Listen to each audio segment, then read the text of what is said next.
আসেন গাইজ আপনাদেরকে দেখাই সকালে ঘুম থেকে উঠে আমরা কীভাবে স্টিল ডিপার্টমেন্টের কাজ শুরু করি। আমাদের কিছু মালামাল আসছে গার্ডার, এগুলো আমরা এখন নামাবো। সামনে যে দেখতে পারতেছেন এগুলো হলো শিট, এগুলো উপরে লাগায়। কিভাবে লাগায় এটা পরবর্তী ভিডিওতে দেখতে পারবেন।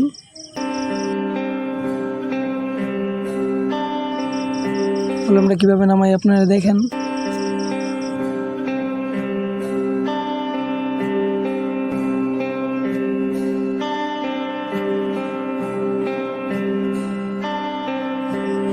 এই মালামালগুলো স্টকে রাখার জন্য সুন্দর একটা প্লেস তৈরি করে নিলাম আমরা।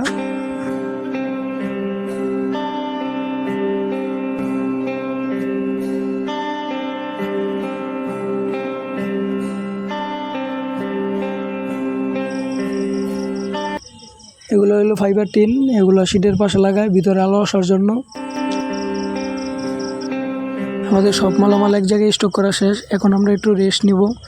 আসেন ভাই বাজার করে একটু দেখে নেন। আজকের মতো ভিডিও এইখানেই শেষ, পরবর্তী ভিডিওতে আবার দেখা হবে আপনাদের সাথে।